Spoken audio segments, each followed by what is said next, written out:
Kegiatan bubur syura atau dalam bahasa kami kegiatan syuraan merupakan suatu kegiatan yang lahir atau diwarisi dari generasi ke generasi dan alhamdulillah masih lestari hingga saat ini. Nah, nilai-nilai filosofis, nilai-nilai kebaikan itu diwariskan dari leluhur kami melalui sebuah simbol yang kita namakan bubur syura, dan memang itu hanya ada di bulan Asyura atau di bulan Muharram dalam kalender Hijriah. Dan kata Asyura sendiri diambil dari kata Asyarah, yaitu hari ke-10 di bulan Muharram.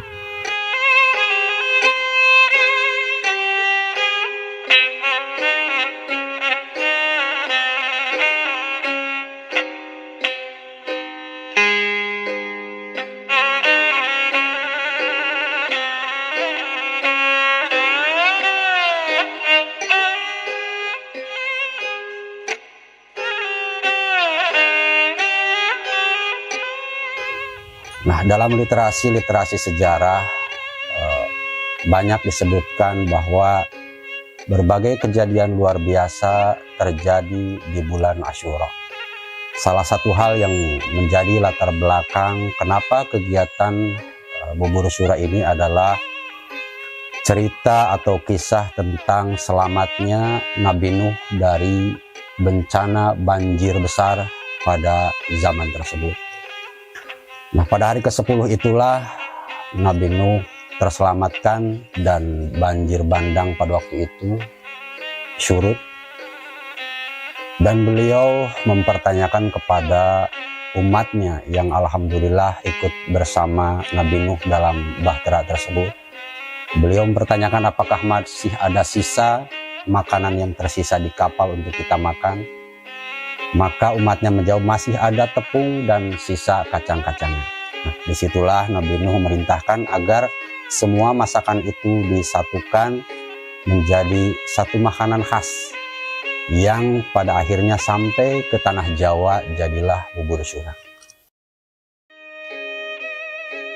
Di tanah Jawa ini juga bubur syura diwariskan atau dilaksanakan mulai zaman Sultan Agung di Kesultanan Mataram dengan tidak menghilangkan simbol-simbol atau tidak menghilangkan ciri khas utama, yaitu adanya 7 jenis kacang-kacangan, yang dimana 7 jenis kacang-kacangan tersebut juga merupakan filosofi dari lamanya waktu dalam seminggu, yaitu 7 hari.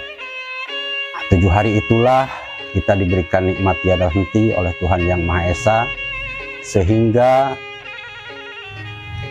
bubur syura juga selain merupakan cara kita mengenang atau melestarikan budaya, tapi syarat akan makna dan filosofi yang bila kita telaah, bila kita maknai, ini akan berdampak besar bagi kehidupan sosial kita. Di mana tradisi bubur syura mengajarkan kita arti kebersamaan. Karena dari sejarah awalnya kegiatan ini selalu melibatkan banyak orang. Nah, inilah yang kedua, ada simbol gotong royong. Ada simbol berbagi dan lain sebagainya.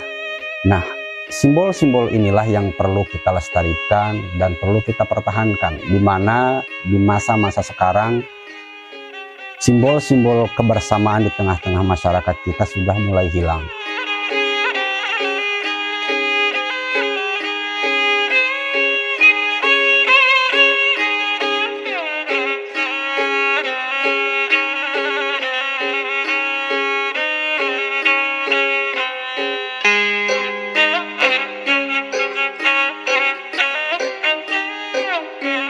Kehidupan sosial yang mulai terpecah menjadi antar kelompok dan lain sebagainya dengan berbagai hal yang melatar belakangi, apakah itu agama, politik, dan lain sebagainya.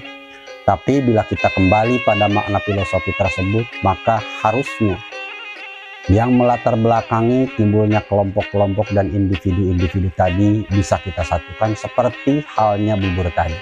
Di sana ada beras, di sana ada kacang-kacangan, di sana ada umbi-umbian dan sebagainya, menjadi sebuah hidangan yang bisa kita nikmati hasilnya secara bersama-sama. Begitupun di tengah kehidupan sosial masyarakat, di mana kita mempunyai latar belakang yang berbeda, agama yang berbeda, pendidikan yang berbeda, tradisi yang berbeda, karakter yang berbeda, tapi ketika bisa disatukan dengan satu pemikiran yang sama, disatukan dengan tujuan yang sama, yaitu membangun peradaban, membangun kebersamaan, insya Allah semua perbedaan itu akan terasa indah, akan terasa nikmat untuk dinikmati secara bersama-sama.